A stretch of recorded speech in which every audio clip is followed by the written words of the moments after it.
Teeztotaller. So in this video separation, color separation for transparency. So transparency print எடுக்கிறதுக்கு color separation எப்படி ஒரு artwork ஒரு logo இருக்கும் ஒரு artworkல எப்படி separation create பண்றது color separation create பண்ணி அதை எப்படி transparencyல print எடுக்கிறது அப்படிங்கற இந்த வீடியோவை ஷேர் பண்ணேன். So screen printingல first step பாத்தீங்கன்னா artwork ready. So எந்த ஒரு ஃபைல் வந்தாலுமே டிசைன் ஃபைல் இதர் லோகோ இருக்கும் ஆர்ட்வொர்க் ஏதாவது இருக்கும் இல்லைனா அவங்களோட டிசைன்ஸ் எது வேணா இருக்கும். ஸோ அதோட பிரிண்ட் ரெடி வெர்ஷனை ரெடி பண்ணிவிட்டு அதை செப்பரேஷன் கலர் அதாவது சிங்கிள் கலராக இருந்தால் there is no separation required. Multi கலராக இருக்கும்போது கண்டிப்பாக ஸ்க்ரீன் பிரிண்ட்டுக்கு செப்பரேஷன் பண்ணி தான் நம்ம வந்து டிரான்ஸ்பரன்சியில் பிரிண்ட் எடுக்கிறாங்க இருக்கும். ஸோ அந்த இன்ஃபர்மேஷன் தான் இந்த வீடியோவில் நான் உங்களுக்கு ஷேர் பண்ண போகிறேன். ஸோ இந்த வீடியோ உங்களுக்கு பிடிச்சிருந்தா லைக் பண்ணுங்கள், ஷேர் பண்ணுங்கள், கமெண்ட் பண்ணுங்கள். உங்களுக்கு உங்கள் ஃப்ரெண்ட்ஸ் உங்கள் ரிலேட்டிவ் யாருக்காவது கஸ்டமைஸ்டு டிஷர்ட் ரிக்வயர்மெண்ட் இருக்குது அப்படின்னா டிஸ்கிரிப்ஷனில் எங்கள் நம்பர் அண்ட் வெப்சைட் அட்ரஸ்க்கு எங்களை ரீச் அவுட் பண்ணுவோம். Will do our best with quality and reasons price. And video ஸ்கிப் பண்ணால் பாருங்கள். வீடியோ எண்டில் அகெயின் வந்து நான் எல்லா வீடியோவும் சொல்கிற மாதிரி சில tips and tricks based on என்னோட எக்ஸ்பீரியன்ஸ் வச்சு உங்களுக்கு இந்த பிஸ்னஸ் டிஷர்ட் பிஸ்னஸில் இருக்கிற டிப்ஸ் அண்ட் ட்ரிக்ஸை நான் ஷேர் பண்ணுறேன். இப்போ நம்ம வீடியோக்குள்ளே போகலாம். ஸோ இன்றைக்கி வந்து பார்த்திங்கன்னா நான் ஏற்கனவே சொன்ன மாதிரி ஒரு டிரான்ஸ்பரன்சிக்கான ஆர்ட் ஒர்க் செப்பரேஷன் அதாவது ஸ்பாட் கலர் செப்பரேஷன் எப்படி பண்ணுறதுன்ட்டு இல்லஸ்ட்ரேட்டரில் நான் உங்களுக்கு இன்றைக்கி ஷேர் பண்ண போகிறேன். ஸோ இதுக்கு மெயினாக என்னென்னு பார்த்தீங்கன்னா ஃபஸ்ட்டு அந்த ஆர்ட் ஒர்க்கோட கலர் எவ்வளோ கலர் இருக்குது, how many colours, colour difference இதெல்லாமே பார்க்கணும். ஸோ இது பார்த்திங்கன்னா என்னோடய பிராண்ட் லோகோ. ஸோ நான் இந்த லோகோ இது டபுள் கலர் எடுக்க போகிறேன் இந்த செப்பரேஷனு.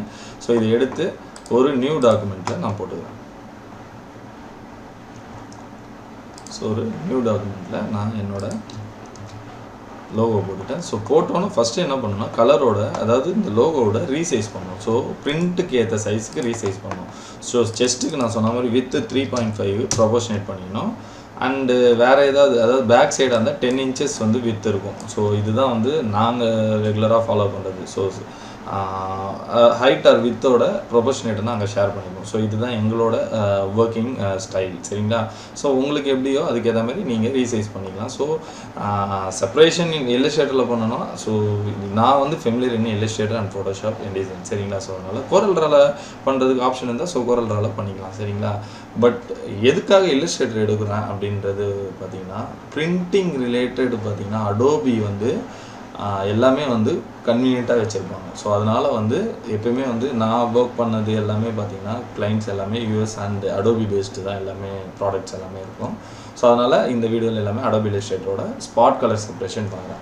இப்போ இதில் 2 கலர் இருக்குது. ஸோ ஒன்று பார்த்திங்கன்னா ரெட்டு, இன்னொன்று பிளாக்கு. மெயினாக ஒரு டிசைன் வருது, ஒரு லோகோ ஆர்ட் ஒர்க் வருதுன்னா அதில் அதாவது ஃபோர்மோஸ்ட் திங் என்னன்னு பார்க்கணுன்னா தின் ஆப்ஜெக்ட்ஸ். ஸோ இப்போ பார்த்தீங்கன்னா இதில் டீஸ்டோட்டலர் டோட்டலர்ன்ற வேர்டு வந்து ரொம்ப தின்னாக இருக்குது. ஸோ அது என்னோடய பாஸ்ட் எக்ஸ்பீரியன்ஸில் நிறைய இந்த மாதிரி வந்து பிரிண்ட்டு தெரியாமல் எடுத்து அதுக்கப்புறம் எக்ஸ்போஸ் பண்ணி ஃபைனலாக செட்டப்லாம் பண்ணதுக்கப்புறமா வந்து பார்த்திங்கன்னா இந்த மாதிரி இஷ்யூஸ் வரும். ரொம்ப தின்னாக இருக்கும், அது வந்து விசிபிளாக தெரியாது, ஒரு பிளாக்காக இருக்காது. பிரிண்ட்டுன்றது நல்லா பிளாக்காக தெரியணுன்ற அவங்க பிராண்டிங் வெளில தெரியணுன்றது தான். அந்த இடத்துல வந்து ரொம்ப தின்னாலாம் இருந்தால் கஸ்டமர் ஓன்ட் லைக் இட், சரிங்களா? ஸோ அதனால் என்ன பண்ணணும்னா நம்ம இனிஷியல் ஸ்டேஜஸில் இதெல்லாமே ரெக்டிஃபை பண்ணிக்கணும். ஸோ இப்போ இதில் பார்த்திங்கன்னா எனக்கு டோட்டலர்ன்ற வேர்ட் ரொம்ப தின்னாக இருக்குது. ஸோ இதை திக்காக மாற்றணும். நான் என்ன பண்ண போகிறேன், அந்த வேர்டை மட்டும் திக்காக மாற்றிக்கிறேன். ஜஸ்ட்டு அதாவது ரொம்ப மாற்றி அதோட ஸ்டைலை மாற்றக்கூடாது, ஜஸ்ட்டு சும்மா அது வந்து நல்லா பிளாகாக தெரியணும். ஸோ நான் என்ன பண்ண போகிறேன், இதில் ஸ்ட்ரோக்கில் ஒரு 1 பாயிண்ட் ஆட் பண்ணிக்கிறேன். ஸோ 1 பாயிண்ட் ஆட் பண்ணணும் பார்த்தீங்கன்னா அது ஜென்ரலாக பிளாக் கலர் பாயிண்ட்டாக எடுத்துருச்சு. இப்போ கலரை மாற்றணும். ஸோ நான் என்ன பண்ண போகிறேன், ஸ்வாட்சஸில் என்னோட கலர்ஸை ஆட் பண்ணிக்கிறேன். ஸோ அப்போ தான் வந்து இந்த கலர் மாற்ற முடியும். அந்த கலர் ஆட் பண்ணிக்கிறேன்.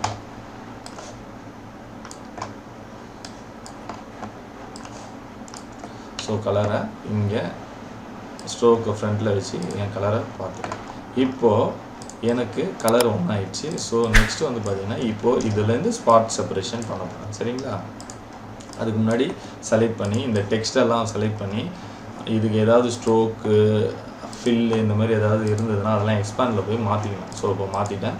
இப்போ பார்த்திங்கன்னா எனக்கு 2 கலர் நான் யூஸ் பண்ணோம். ஒன்று பார்த்திங்கன்னா இந்த டீஸ்டோட்டலர்ன்ற டெக்ஸ்ட்டு, இன்னொன்று பார்த்திங்கன்னா என்னோட வெக்டர் ட்ராயிங், சரிங்களா? ஸோ இப்போ இது 2 தனித்தனியாக பிரிக்கணும். ஸோ ஃபஸ்ட்டு என்ன பண்ணோன்னா ஒரு கலரை தனித்தனி ஸ்பாட் கலராக வந்து ரீநேம் பண்ணி ஸ்வாட்சஸில் ஆட் பண்ணிடணும். ஃபஸ்ட்டு அதுக்கு என்ன பண்ணணும்னா கலர் பேலட்டை ஓப்பன் பண்ணிடணும். ஸோ கலர் பேலட் இது இருக்குது பாருங்கள், கலர் பேலட் F6 ஓப்பன் பண்ணிவிட்டு இப்போது இது ஒரு ரெட் கலர். ஸோ இந்த கலரை இந்த பாப்பப் மெனுவில் போய்ட்டு கிரியேட் நியூ ஸ்வாட்சஸில் ப்ரைமரி கலர்னு ரீநேம் பண்ணிடணும். ப்ரைமரி கலர் ரீநேம் பண்ணிவிட்டு இங்கே ஸ்பாட்டு அவ்வளோதான். ஓகே கொடுத்தீங்கன்னா இந்த கலர் ஆட் ஆகும். நெக்ஸ்ட்டு இதை செலக்ட் பண்ணிவிட்டு கிரியேட் நியூ ஸ்வாட்சஸில் போய்ட்டு ஸ்பாட் மாற்றிட்டு இங்கே செகண்டரி. ஸோ ரீநேம் ரொம்ப இம்பார்ட்டன்ட். ஏன்னா உங்களுக்கு அப்போ தான் வந்து 2 கலர் இருக்கும்போது உங்களுக்கு அது பெரிய இஷ்யூவாக இருக்காது. பட் மல்டி கலராக ஒர்க் பண்ணும்போது அது ரொம்ப ப்ராப்ளமாக இருக்கும். ஸோ இப்போது 2 போட்டாச்சு. ஓகேங்களா? இப்போது ஸ்வாட்சஸில் அந்த 2மே ஆட் ஆகிடும். நான் போய்ட்டு கலரில் அன்யூஸ்டெல்லாம் ரிமூவ் பண்ணிடுவேன். ஸோ அன்யூஸ்டை ரிமூவ் பண்ணோன்னா எனக்கு இந்த 2 கலர் தான் கிடைக்கும். இந்த சிம்பிள் ஸ்பாட் சிம்பிள் காட்டுறது, இந்த டாட் மாதிரி கார்னரில் இருக்குங்க. ஸோ இப்போ எனக்கு இந்த 2 கலர் இருக்குது. செப்பரேஷன் ப்ரிவியூவில் அதை ஒரு வாட்டி செக் பண்ணிக்கணும். செப்பரேஷன் ப்ரிவியூவில் போயிட்டு என்னென்ன கலர் எனக்கு இருக்குது. ஸோ பார்த்தீங்கன்னா செகண்டரி, ப்ரைமரி இந்த 2 கலரை தவிர எந்த கலருமே இல்லை. இப்போது நான் என்ன பண்ண போகிறேன், என்னோடய டெம்ப்ளேட் ஒன்று இருக்குது. ஸோ அந்த டெம்ப்ளேட்டில் நான் இதை எடுத்துகிட்டு வந்து வச்சுருவேன். ஸோ இதுதான் என்னோடய டெம்ப்ளேட்டு. எடுத்துகிட்டு வந்துட்டு இதை ஒர்க் பண்ணதை எடுத்துகிட்டு வந்து காப்பி இங்கே பேஸ்ட். ஸோ இது பார்த்திங்கன்னா செஸ்ட்டு மேட்ரை இங்கே வச்சுட்டேன். நெக்ஸ்ட்டு பார்த்திங்கன்னா இது ஒரு டூப்ளிகேட், ஆல்ட்டு பிடிச்சி டூப்ளிகேட் பண்ணி இதை பேக் சைடுக்கு 10 இன்ச்சஸ் விட்டு வச்சுட்டு அதை அப்படியே ரொட்டேட் பண்ணிடுவேன். ஸோ ஒரே ஸ்க்ரீனில் 2 எக்ஸ்போஸ் பண்ணிடுவேன். அதாவது இப்போ இதுக்கு வந்து 2 ஸ்க்ரீன் யூஸ் பண்ணோம். ஸோ 2 ஸ்க்ரீனில் 2 டைப் ஆஃப் பிரிண்ட்டு யூஸ் பண்ணிடுவேன். ஸோ இப்போது இதை செட் பண்ணியாச்சு. இதுதான் ஆர்ட் ஒர்க். நெக்ஸ்ட் என்ன மெயினாக பார்க்கணும்னா, இது நான் க்ரியேட் பண்ணனால இந்த க்ராப் மார்க்ஸ் எல்லாமே வந்து பார்த்திங்கன்னா இருக்கும். ஸோ நான் என்ன பண்ண போகிறேன், க்ராப் மார்க்ஸோட கலரை மெயினாக மாற்றணும். எதுக்காக இது மாற்றணும் அப்படின்னு பார்த்தீங்கன்னா, இந்த கலர்லாம் வந்து CMYKல ரெடி பண்ணி வச்சுருக்கேன். ஸோ ஒர்க் பண்ணும்போது CMYKல ரெடி பண்ணிட்டேன். ஸோ லேயரில் அன்லாக் பண்ணிட்டு க்ராப் மார்க்கை செலக்ட் பண்ணுறேன். க்ராப் மார்க்கை செலக்ட் பண்ணிவிட்டு கலரில் பார்த்தீங்கன்னா உங்களுக்கு தெரியும். ஸோ CMYKல 100 ஒர்க் பண்ணும்போது. பட் இது என்ன ஆகும்னா உங்களுக்கு பிரிண்டிங்லேயும் வந்து ரெஃப்ளெக்ட் ஆகும். ஸோ எப்பயுமே வந்து க்ராப் மார்க் வந்து ரிஜிஸ்ட்ரேஷன் சிம்பிள் தான் இருக்கணும். ஸோ அந்த ரிஜிஸ்ட்ரேஷன் சிம்பிள் எங்கே இருக்கும்னு பார்த்தீங்கன்னா, நம்ம இவ்வளோ நாள் பார்த்துருப்போம் இல்லஸ்ட்ரேட்டரில் இந்த சிம்பிள் ரிஜிஸ்ட்ரேஷன். ஸோ எல்லா கலரையும் இந்த பிளாக்கெல்லாம் வந்து பார்த்திங்கன்னா ரிஜிஸ்ட்ரேஷன் கலருக்கு மாற்றணும். என்ன ஆகும்னு பார்த்தீங்கன்னா, இது ஒரு பிளேட்டாக காட்டாது அந்த இடத்துல, இல்லைனா அந்த இடத்துல பிளேட்டாக காட்டும். ஸோ இப்போது இதை ஒர்க் பண்ணியாச்சு. இப்போ நெக்ஸ்ட் என்ன பண்ண போகிறோம்னா, பிரிண்ட் ரெடி ஃபைலில் பிரிண்ட் ரெடிக்கு மாற்றோம். Ctrl+P போட்டிங்கன்னா உங்களுக்கு இந்த இது வந்துடும். ஸோ இதில் போய்ட்டு ஃபஸ்ட்டு இங்கே Adobe PDF பிரிண்டரு, இதில் போய்ட்டு PDF ரைட்டர். இது வந்து ஒரு எக்ஸ்டர்னல் அப்ளிகேஷன் தான். ஸோ இது வந்து என்ன பண்ணணும்னா செப்பரேஷன் பண்ணி கொடுக்கும். ஜென்ரலாக பார்த்தீங்கன்னா ஸ்க்ரீன் பிரிண்டர் வந்து அக்யூரேட்னு ஒரு சாஃப்ட்வேர் வச்சுருப்பாங்க. அது ஒரு ரிப் சாஃப்ட்வேர். அதில் வந்து பார்த்திங்கன்னா எல்லாமே வந்து செப்பரேட் ஆகி வந்துடும். பட் அது வந்து காஸ்ட்லி அண்டு பார்த்திங்கன்னா இப்போதைக்கு அது ரொம்ப நீடட் கிடையாது. ஏன்னா நம்ம இல்லஸ்ட்ரேட்டர்லேயே ஒர்க் பண்ணுறதுனால. அதுக்கப்புறம் கீழே பார்த்தீங்கன்னா மீடியா சைஸ் பார்த்தீங்கன்னா A3+ நான் யூஸ் பண்ணுறது. ஸோ அதனால் கஸ்டமில் போய்ட்டு 1319 கொடுத்துறேன்.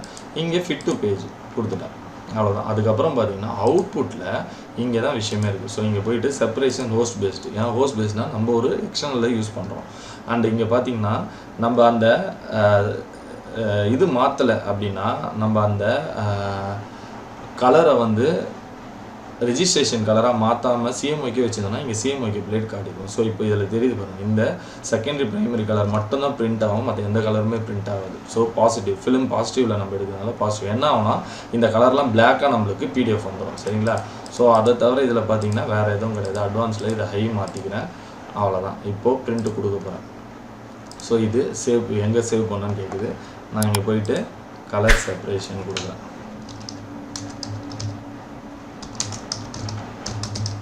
செப்பரேஷன் ஒரு PDF ஜென்ரேட் பண்ணுறேன். ஸோ இப்போ எனக்கு இந்த PDF என்ன ஆகும்னா டிரான்ஸ்பரன்சிக்கு ஏற்ற மாதிரி வந்துடும். சரிங்களா? கொஞ்சம் டைம் எடுக்கும், ஸ்லோ ஆயிடுச்சு.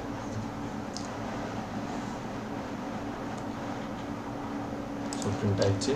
க்ளோஸ் பண்ணிட்டேன். ஓப்பன் பண்ணுறேன். ஓப்பன் பண்ணிவிட்டு டவுன்லோட்ஸில் கலர் செப்பரேஷன் நியூ பார்த்தீங்களா? ஸோ பிளாக்காக வந்துடும். இப்போது இந்த 2 பேஜை டிரான்ஸ்பரன்சியில் அப்படியே வச்சு பிரிண்ட் எடுத்துகிட்டு இதை வச்சு எக்ஸ்போஸ் பண்ணிக்கணும். ஸோ இதுதான் இந்த ஸ்பாட் கலர் செப்பரேஷன் இன் இல்லஸ்ட்ரேட்டர். ஸோ இது ஸ்க்ரீன் பிரிண்டிங் ரொம்ப ரொம்ப இம்பார்ட்டன்ட். அதனால நான் உங்களுக்கு இதை ஷேர் பண்ணணும்னு நினச்சேன். ஸோ இன்றைக்கி வீடியோவில் ஒரு colour separation, spot colour separation எப்படி பண்ணுறது இல்லஸ்ட்ரேட்டர்லாம் உங்களுக்கு ஷேர் பண்ணேன். ஸோ இது ரொம்ப ரொம்ப important in screen printing. So more then one கலர்னு வரும்போது we could do a colour separation. Single கலருக்கு there is no need for separations. So multi colour வரும்போது நம்ம ஸ்பாட் கலராக கன்வெர்ட் பண்ணி அந்த ஸ்பாட் கலரோட பிடிஎஃப்ல கன்வெர்ட் பண்ணி அதை வந்து டிரான்ஸ்பரன்சியில் பிரிண்ட் எடுத்து தான் நம்ம எக்ஸ்போஸ் பண்ணோம். ஸோ இந்த மாதிரி இனிஷியல் ஸ்டெப்ஸ் எல்லாமே பார்த்தீங்கன்னா இந்த கலர் செப்பரேஷன் ரொம்ப ரொம்ப இம்பார்ட்டன்ட். அண்ட் இந்த செப்பரேஷன் முன்னாடி ஆர்ட் ஒர்க்கில் என்னென்ன செக் பண்ணுன்றதை நான் உங்களுக்கு ஷேர் பண்ணேன். ஸோ தின் லைன்ஸ் அதை வந்து திக் லைன்ஸாக கன்வெர்ட் பண்ணிக்கோங்க. அண்ட் ட்ராப் மார்க்ஸு, பிரிண்டோட சைஸ், இது எல்லாமே வந்து ஆர்ட் ஒர்க்கில் கரெக்டாக பண்ணிக்கணும். தென் நீங்கள் வந்து ஏதாவது மாடிஃபிகேஷன் பண்ணுங்க. சே எக்ஸாம்பிள் இப்போ பார்த்தீங்கன்னா ஒரு ஸ்ட்ரோக்கை வந்து ரொம்ப தின்னாக இருக்காது, திக்காக மாற்றினீங்கன்னா யூ டூ டபுள் செக். சரிங்களா, டபுள் செக் பண்ணிக்கோங்க. ஏன்னா என்ன ஆகுன்னு பார்த்தீங்கன்னா maybe it may have chance content வந்து இன்ட்ரோடியூஸ் ஆகும் இல்லை ரிமூவ் ஆகும். இதெல்லாமே நம்ம செக் பண்ணிக்கணும். So better you do a self QC by your self. அந்த மாதிரி பார்த்துக்கோங்க. ஸோ பார்த்துட்டு அதுக்கப்புறம் மூவ் ஆகுங்க. ஸோ ஒன்ஸ் நீங்கள் எமல்ஷன் போட்டு எக்ஸ்போஸ் பண்ணி இந்த தப்பான டிரான்ஸ்பரன்சி எடுத்து நீங்கள் வந்து எக்ஸ்போஸ் பண்ணிட்டீங்கன்னா all work will B vein. சரிங்களா, அது எல்லாமே வந்து வேஸ்ட்டாக போயிடும். அதனால் வந்து இது எல்லாமே ஒரு வாட்டி செக் பண்ணிட்டு பண்ணும்போது உங்களுக்கு I will get more confident for that work. So இதுதான் வந்து இந்த வீடியோவில் நான் உங்களுக்கு ஷேர் பண்ண நினச்சது.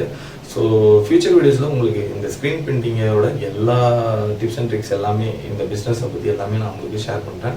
நீங்கள் இந்த சேனலை சப்போர்ட் பண்ணுங்கள், ஃப்ரெண்ட்ஸுக்கு ஷேர் பண்ணுங்கள், வியூ பண்ணுங்கள். அண்ட் உங்களுக்கு ஏதாவது கஸ்டமைஸ்டு டிஷர்ட் ரிக்வயர்மெண்ட்டுக்கு ஆர்டர் இருக்குன்னா எங்களை ரீச் அவுட் பண்ணுங்கள். Will do our best with quality and reasonable price. உங்கள் ஃப்ரெண்ட்ஸ் சர்க்கிள் ரிலேட்டிவ் எல்லாருக்குமே இதை ஷேர் பண்ணுங்கள். மீண்டும் ஒரு நல்ல வீடியோ சந்திக்கிறேன். நன்றி, வணக்கம்.